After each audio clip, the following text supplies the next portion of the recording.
Opa, pessoal do canal, tudo bom? Quanto tempo, hein? Quis criar a camisa nova aqui no vídeo e tô devendo, eu sei, pra meia dúzia de gato pingado aí que vier cobrar, eu sei, estou devendo mesmo. PlayStation, obrigado por cobrar, sem sua cobrança, eu não acho que conseguiria vir de novo gravar, porque não vou negar que nem eu comentei no vídeo, principalmente do jogo contra o Santos, a maioria das derrotas do Vasco foram injustas ou por mesmo motivo sempre acabou desanimando um pouquinho de gravar. E eu voltei a gravar hoje porque eu achei que seria o momento ideal. Se o Vasco tivesse ganhado do Flamengo, eu votaria ali. Mas eu falei, mano, empatamos, era o que eu esperava já empatar com o Flamengo, então vou com. Sei lá, bateu o desânimo, admito. Eu não tenho tanta disciplina quanto eu deveria ter. Admito o erro meu. É, primeiramente, comentar, a camiseta aqui atrás está escrito Paulo Henrique, né? Henrique96, craque, craque. Quando eu comprei essa camiseta, falaram pra mim, compra não, mano. Eu fazia mó cagada aí, comprar Paulo Henrique. Quem é Paulo Henrique? Craque. Craque. Paulo Henrique é craque. Melhor lateral direita do Brasil em atividade hoje. Ponto. Não há retórica, não há contraponto. É ele e mais ninguém. Dito isso, vamos à escalação do jogo. Quero comentar um pouquinho. Quero falar um pouquinho sobre essa fase do Vasco e principalmente os jogos que vinham vindo antes e o jogo futuro. Para começar, então, o Vasco hoje veio numa formação de 4-3-3, formação padrão realmente de... Hoje na lateral esquerda, Pumita. Para quem não sabe, o Lucas Piton tá lesionado, vai fazer uns 3, 4 jogos e tá com previsto para voltar só no começo de outubro. Começo ou meio de outubro, não lembro agora. Do outro lado, o Paulo Henrique. E na zaga, Robert Renan e Carlos Cuesta. Dois zagueiros que eu acho que vai ser o primeiro vídeo que eu vou comentar deles. Eu acho que eu não queria comentar nenhum vídeo deles em específico. No meio de campo, o Camisa 88 Barros e ao lado dele o Hugo Moura, 25. Mais pra frente, Coutinho, nosso 10, o maior 10 do Brasil em atividade no momento. Do Brasil e brasileiro, quero que se dane tudo. À frente, Verratti, polêmico. Esquerda, Nuno e direita, Ryan. Bom, começar falando um pouquinho sobre o jogo. Ele é um jogo que eu já achava, sim, que a gente iria ganhar. Eu admito, eu tava um pouquinho soberbo com esse jogo. Eu sei, a estatística era totalmente contra nós. Nunca ganhamos do Cássio, não ganhamos do Cruzeiro, que vai fazer uns 10 anos, se não me engano, em São Januário. Não fazia, né, melhor dizendo. Mas enfim, acabou que nos 5 primeiros minutos de jogo, o Cruzeiro veio embalado pra cima da gente. O Cruzeiro não deixava a gente sair do meio de campo com a bola. A bola não parava no pé do Vasco. E foi 5, 6 primeiros minutos. Era a tentativa do Cruzeiro, tentativa acerto, tentativa erro. Já teve falta do Vasco aos 4, salvo engano. Porém, em compensação, aos 7 minutos, uma jogada que, parecia um absurdo, uma jogada baita ensaiada, que houve a inversão de lado, o Pumita na lateral esquerda, ele encontra o Paulo Henrique pela direita livre, ele faz essa inversão de campo, e da inversão de campo, Paulo Henrique ele domina sobre um... Eu não lembro agora quem foi do Cruzeiro que, enfim, chegou e tentou pegar a bola dele, não acabou não conseguindo. No que o Paulo Henrique domina, ele cruza pro centro da área, pro ataque, e onde parecia que ia cair direto na cabeça do Verratti, que estava sendo marcado, porque Verratti na área todo mundo marca a bola aérea, né? Vem o Ryan de fundo, ali, se pegar o replay, ele tá fora da área, ele começa a correr no momento que o PH ele cruza a bola, e nisso parece que chega teleguiado na cabeça do Renan, que marca um gol de cabeça. Um gol de cabeça que não veio do Verratti do Vasco. Eu acho que os últimos 5 não foram do Verratti, mas tudo bem. Foi um golaço, assim, um golaço que eu vou dizer que mais ensaiado que isso não havia. Parece que o Diniz leu totalmente o que o Cruzeiro ia fazer ali, sabe? O Diniz é fogo, né? No final, o mérito dos jogadores ali, mas do nível de ensaiado ali, pra mim foi Diniz, ponto. O que eu queria comentar também sobre? O Ryan, tava vendo aqui antes de gravar o conteúdo, né? Já há sondagens pro Ryan, salvo engano, de 250 milhões, estão avaliando ele, 250 milhões de reais. E, o moleque tem 19 anos, tá jogando um futebol absurdo, principalmente depois que o Diniz chegou. Antes do Diniz, ainda assim, havia muita intriga da torcida com ele, principalmente. Se eu não me engano, foi contra o Atlético Paranaense o ano passado, que foi um jogo que foi um empate, ou vitória do Atlético. Foi o Mineiro, porque eu lembro que foi um gol do Hulk. Que ele estava na ponta direita, acabou entregando a bola, nesse que entregou a bola foi ele, teve outro lance que também foi do Praxedes no mesmo jogo. Aí, se eu não me engano, foi 2-1 pro Galo. Foi uma derrota que ficou muito marcada com a cara dele, que parecia que ele era um jogador que só sabia tocar pra trás e correr um pouco. Desde a chegada do Diniz, esse moleque evoluiu um absurdo. aparentemente, né, não vou confirmar aqui, já haviam propostas para ele nessa janela de transferência, e o Diniz ele pediu para a diretoria do Vasco segurar. E, meu, baita acerto. Baita acerto. O que esse moleque ia ser vendido por um Guaraná com rolha e uma coxinha, agora é nível de venda que pode ajudar financeiramente o Vasco imensamente. Talvez até mais que título, sabe? Realmente, o Ryan é uma baita joia, nossa futura joia. E é muito legal ver ele jogar. Muito legal. Muito, muito. Realmente, que o Diniz falou, né? Eu acho que ele não tem jogador mais decisivo do que ele no time atualmente. Eu concordo. Talvez o Coutinho entre ali na disputa, mas eu acho que mais decisivo que o Ryan não tem. O Ryan é um absurdo de jogador. Absurdo. Principalmente pra idade dele. Dito isso, já tem sondagem, salvo engano, do Barça e do Tottenham. É esse o nível de jogador que a gente tem. E muito legal. Vamos acompanhar ele enquanto ele tá no Brasil aqui ainda, né? Porque eu acho que eu queria comentar isso, inclusive, no vídeo contra o Cruzeiro no primeiro turno. Jogador brasileiro jovem tá fazendo embaixadinha, daqui a pouco a Europa. Infelizmente vai ser mesmo. Mas enfim. Dito isso, ainda continuando sobre o jogo, ele, boa parte da disputa, o Vasco, principalmente depois desse gol, ainda houve uma disputa assim do Cruzeiro pela bola, o Cruzeiro conseguiu manter uma pressão maior do Vasco, e aqui eu já quero elogiar outra coisa. Essa janela de preferência do Vasco, a gente foi, principalmente depois da queda do João Vitor, que foi no jogo contra o Santos, inclusive, acabou criando muito esse receio que o Hugo Moura ele veio para trás, a gente pegou de volta do empréstimo o Barros, e o Hugo Moura atrás na zaga, ele não era um zagueiro ruim, para deixar isso bem claro. Só que como volante ele joga 1000 vezes mais do que na zaga. É legal falar, ele é um jogador legal de poder falar isso, realmente. A gente tem um jogador que na zaga não atua mal, porém, na posição correta, ele é muito melhor, isso é legal. Não precisar entrar na paranoia, né, de, putz, meu, acabou essa posição, vamos supor, o Vasco tem 5 zagueiros, os 5 lesionaram, só tem o Hugo Moura, ferrou. Não, realmente, o Hugo Moura, ele não precisa se preocupar com ele na zaga, eu vou dizer. Mas o Robert Renan e o Cuesta, 2 jogadores que eu não conhecia nada. Robert Renan, quando viu, ele estava até com receio por causa da fase dele no Inter. Acabou que não, jogou muita bola. Robert Renan e o Cuesta, eles jogam muita bola, eles dão totalmente o ar que a defesa do Vasco precisa. E atuando ainda com o Hugo Moura, que acaba voltando muitas vezes para ajudar na marcação de bola, até mesmo o Verratti, que o Verratti hoje em dia eu vou dizer que ele está servindo mais para marcar a bola, ou para servir como perigo na área do que propriamente marcar gol, para mim tá certo mesmo.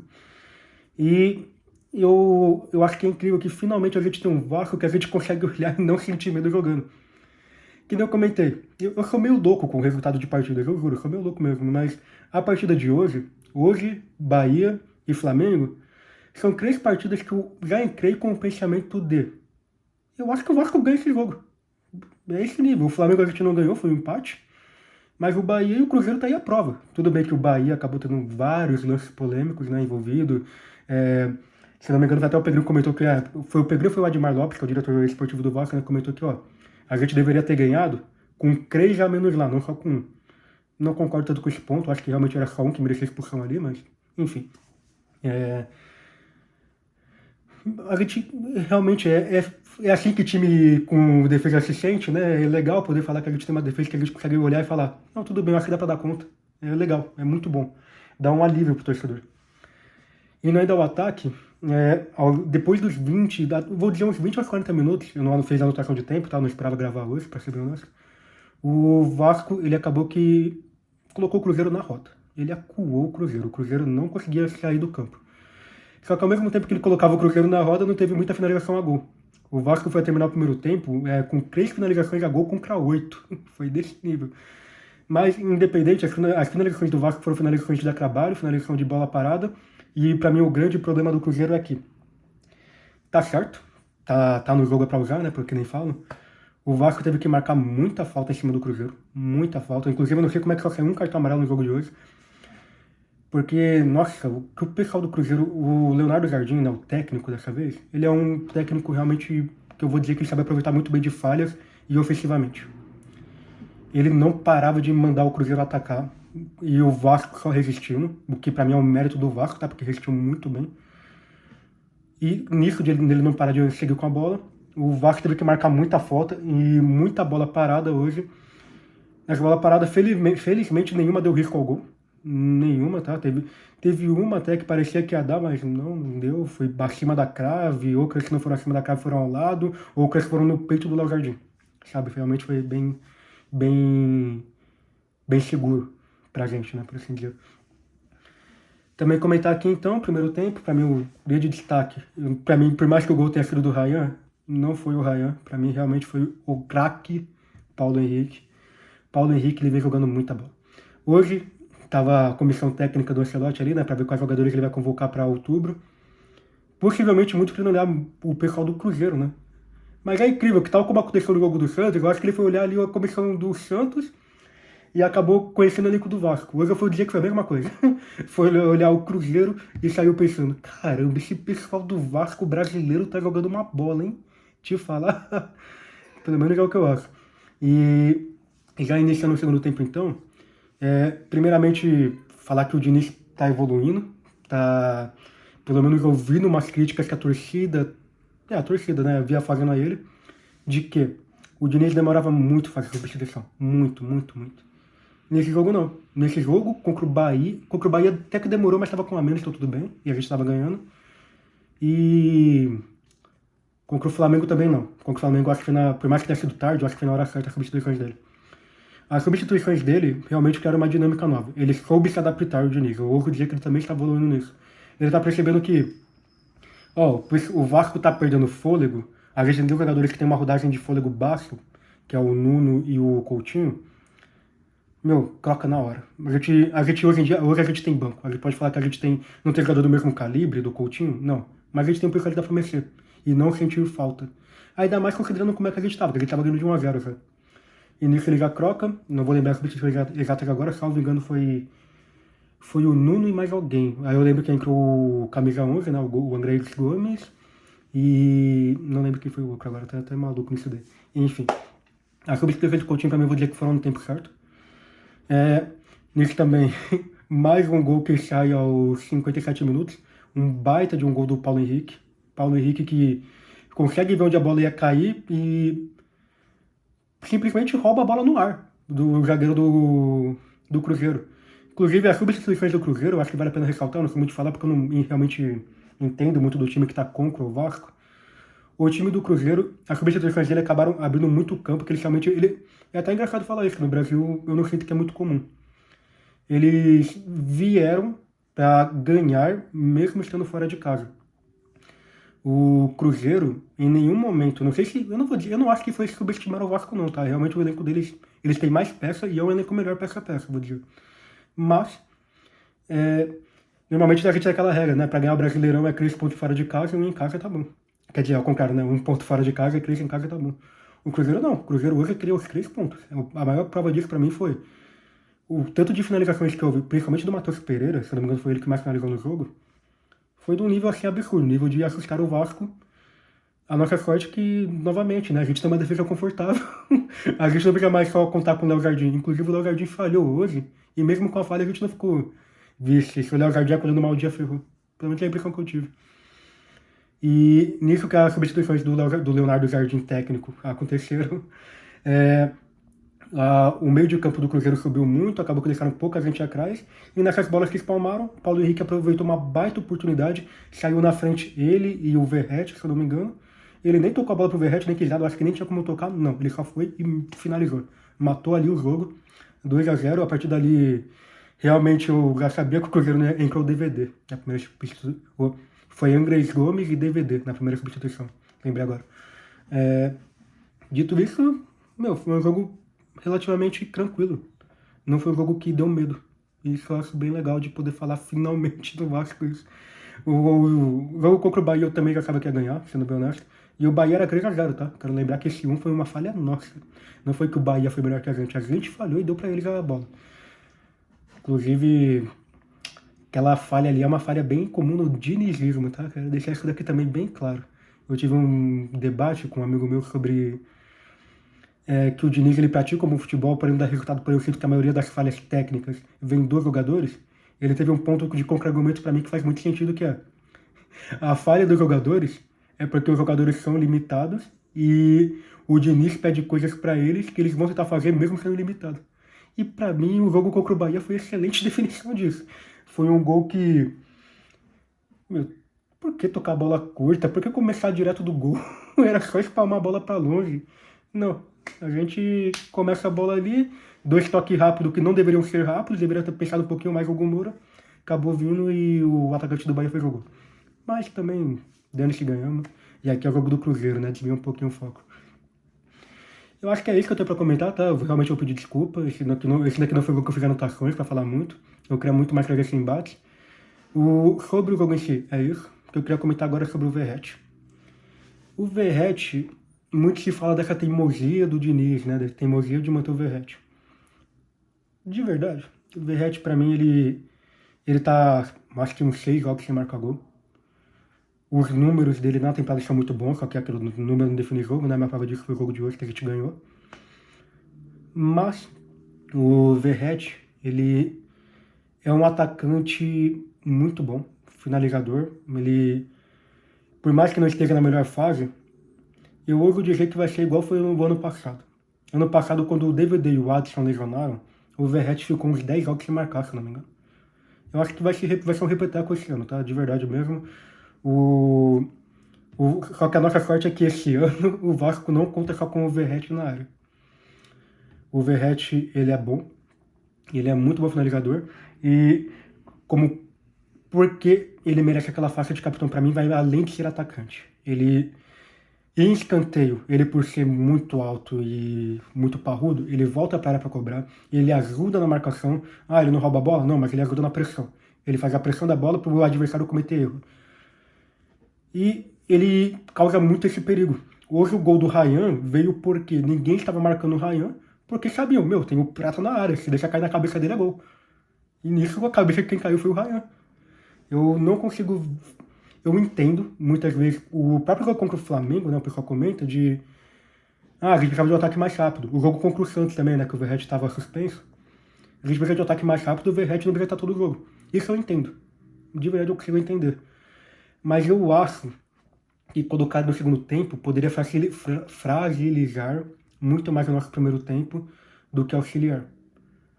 Por isso que eu acho que realmente, ó, a gente é um bom jogador de segundo tempo. Para mim o DVD é jogador de segundo tempo e ponto. Hoje errou uma finalização, inclusive.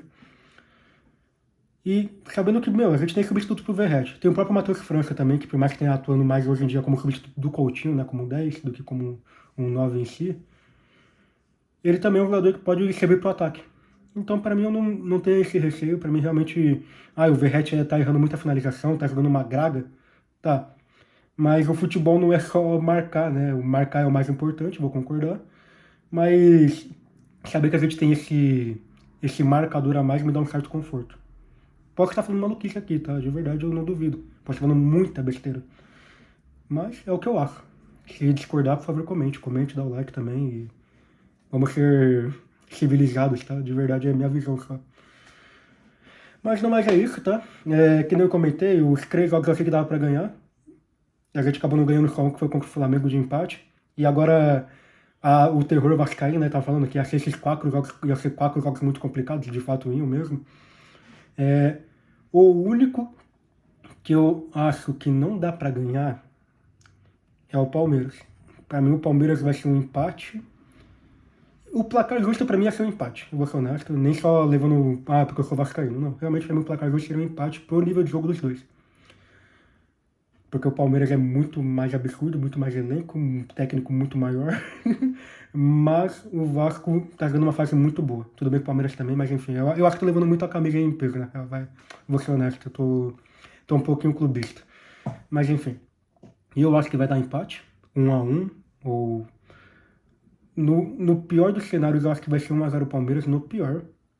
Mas no cenário que eu acho, 1-1. Dito isso, espero estar errado. Hoje eu achava que ia ser 2-1 Vasco. Inclusive, foi 2-0, melhor ainda. Eu posso estar errado. Espero estar errado também. Mas seja o que Deus quiser, pela primeira vez eu consigo olhar um Vasco e Palmeiras, que eu vou estar no Allianz, inclusive, que não vai ser igual ano passado. Ano passado eu fui pro Vasco e Palmeiras, presencial, já esperando que o Vasco ia perder. Esse não. Esse daqui eu vou pensando, meu, se ganhar comigo no estádio de novo vai ser uma festa. Então, É isso, o jogo vai ser quarta. Copa do Brasil, não queria comentar aqui, né? A gente passou do Botafogo, também achava que ia acontecer, de verdade. Eu juro, eu tô parecendo muito arrogante, mas sei lá, só esperava. Mas uma coisa que eu não esperava era passar do Fluminense na semi, que vai ser agora em dezembro, né? Que vai ser um absurdo de calendário, né? 10 dias pra decidir semifinal e final de um campeonato. 10 dias. 4 jogos em 10 dias. Enfim. O, o jogo contra o Fluminense, eu falei, meu, e aquilo, dá pra ganhar? Dá. Espero que vai. Eu acho que vai ganhar? Não, não acho. Aí o Portaluppi foi embora. O Portaluppi foi embora, de verdade, eu acho que a gente também ganhou do Fluminense. Só que Cruzeiro e Corinthians, o que eu vou secar o Corinthians na cima pra pegar o Cruzeiro não tá escrito. E ainda pegando o Cruzeiro, levando em conta que vão ser 4 jogos em 10 dias, e por mais que o Vasco tenha um elenco bom hoje, bom, né, um elenco, eu acho que é bom, decente, vai, não vou superestimar nem subestimar, falar um elenco decente, vai. Eu ainda assim consigo pensar não. O Cruzeiro tem mais elenco, o Corinthians não tem mais elenco que a gente, porém, o Corinthians, o Vasco não sabe jogar contra o Corinthians, ponto final, o Vasco só não sabe. E no mais é isso. Quando chegar mais perto da Copa do Brasil, eu falo mais sobre os jogos. A gente vai pegar agora o Palmeiras e o Vitória. Um eu acho que vamos sair com empate. O outro eu também acho que vamos sair com empate, tá? Eu acho que Vasco e Vitória é empate. Não porque a gente mereça, porque nosso time é a cara do Vasco. Ganhar do vice-líder do campeonato e perder pro Vitória. Eu juro, é triste pensar assim no seu próprio time, mas ó, eu sei que eu não sou o único vascaíno que tá pensando assim hoje, tá? Espero estar errado novamente. Espero que a gente faça 6 pontos agora. Mas acho que a gente vai sair com 2. De qualquer forma, estamos em 10º lugar agora. Tudo bem que o Galo tá com um jogo atrasado, o Grêmio tá com um jogo atrasado, o Corinthians tá com um jogo atrasado que joga amanhã. Não, o Corinthians tá com um jogo atrasado, o Corinthians joga amanhã contra o Flamengo. E no mais é isso. Vamos Vasco. E é legal ter um time pra torcer. Muito legal ter um time qualificado pra torcer. É isso.